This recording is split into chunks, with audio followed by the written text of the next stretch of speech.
صباح الخير، احلى صبايا. كيفكن حبيباتي؟ ان شاء الله الكل يكونوا بخير.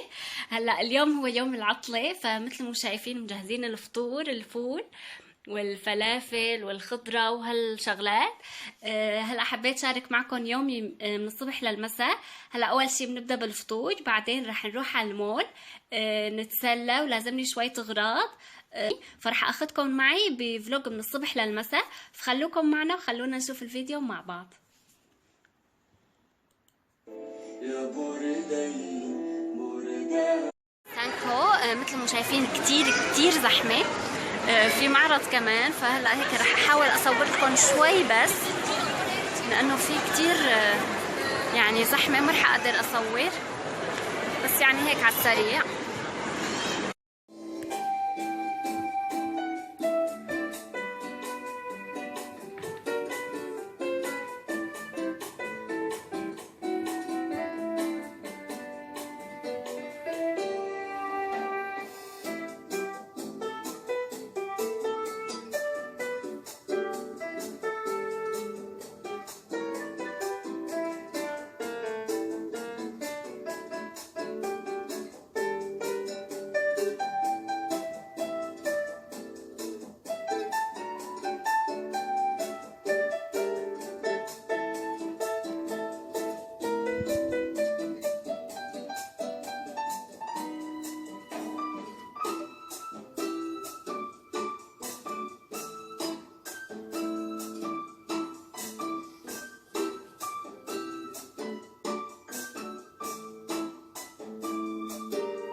هلا صبايا جينا على هذا المحل. هو محل صاير قريب على السانكو، عند المسار بارك، فاتح جديد. حبينا نجرب اكلاته، سمعت كتير اكله طيب، واسعاره كمان شفتها كتير يعني معقولة، وعنده كتير وجبات يعني اشكال والوان.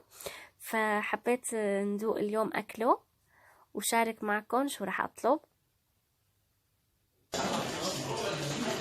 جيت وجبتي، انا طلبت فاهيتا، وجبة فاهيتا. شوفوا لي تشهي ترتيب، حبيت طريقة التقديم. تفضل. جوزي ما بقى يقاوم.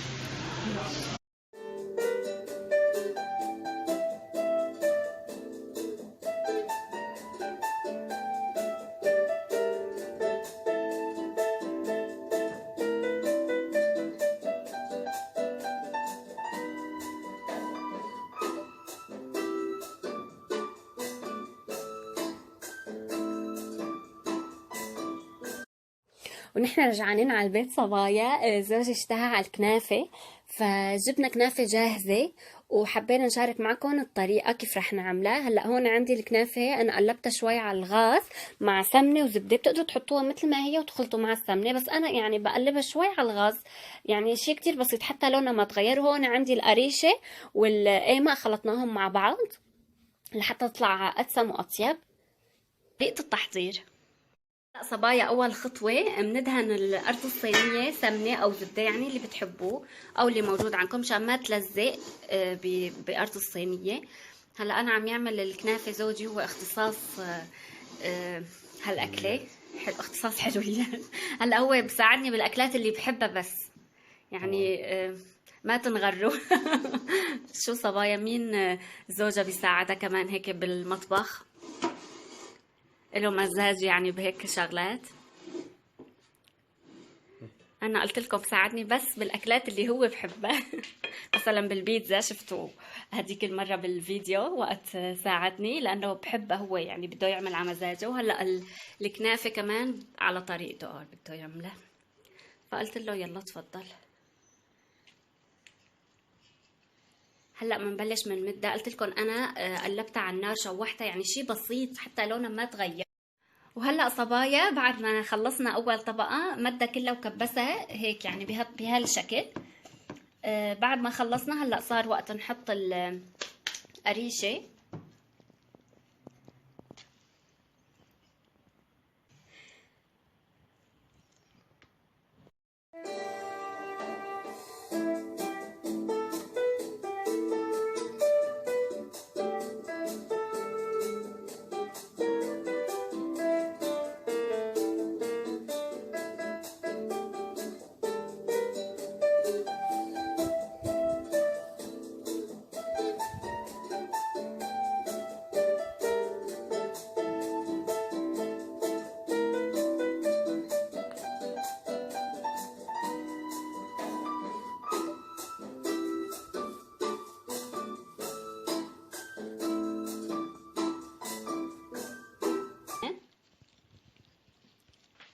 فهلا بنحاول هيك نفرفدهم مشان ما يبقوا ملزقين على بعض، ما بصير لانه يكونوا ملزقين، فبنفرفدهم هيك لحتى يصيروا يعني هيك بهالطريقه، شقف صغار ناعمه يعني. مع ان الطبقة الثالثة كمان بتكون أرق من الطبقة الأولى.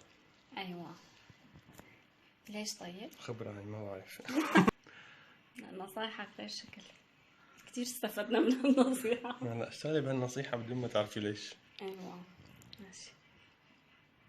تقريبا خلصنا مد الطبقة الثالثة، وكمان هيك كبسناها، يعني بنضغط عليها ضغطة بس ما كتير. ما كتير، يعني شيء خفيف، بس انه هيك شيء تتماسك مع بعضها وتاخذ هيك الشكل القالب. هلا الخطوة الثانية انه سيحت دوبت يعني سمنة، وهلا هيك من سقية يعني. بنسقيها بالسمنة كمان ليش ما بعرف. عشان تصير أطيب وأدسم وتتماسك وهيك هالقصص تتأمر. وتتأمر. هلأ بعدين بندخلها على الفرن.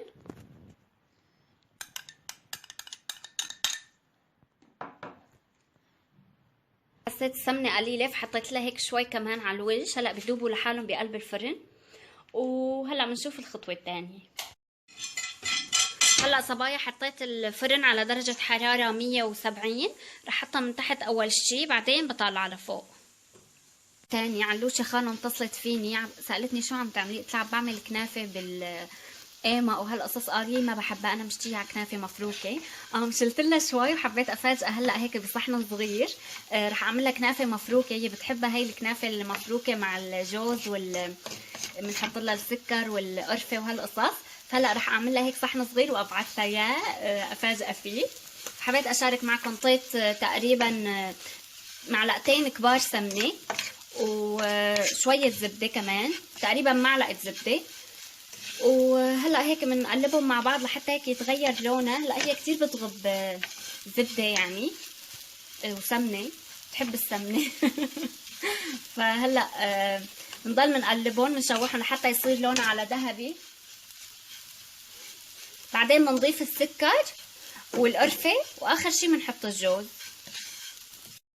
وهلا صبايا بعد ما شوحت منيح بنحط السكر، تقريبا 3/4 كاسة سكر حسب الرغبة.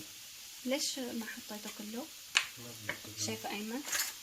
شوف بعدين بنخفف.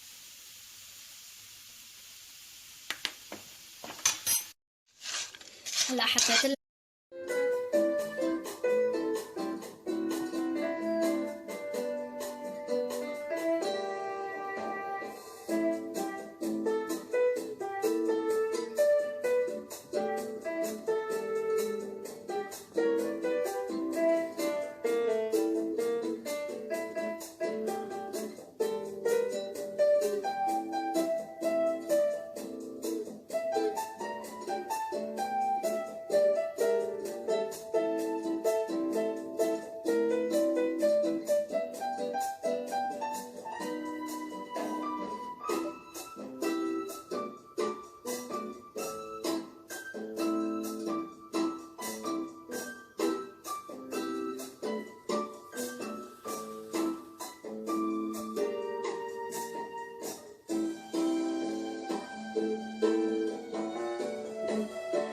لهيك الكل يدوقها.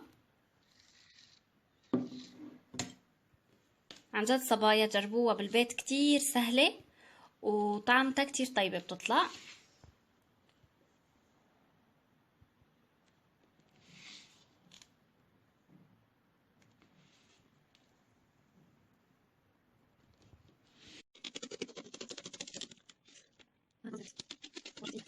صبايا هيك صار الشكل النهائي بعد ما قطعناها وحطينا لها الجوز والفستق. هلا بتحبوا تحطوا لها جوز او فستق؟ انا بحب الفستق وجوزي بحب الجوز، فحطينا نص بنص. ان شاء الله تكون عجبتكم طريقتنا وبتمنى تجربوها، والف صحة وهنا على قلبكم.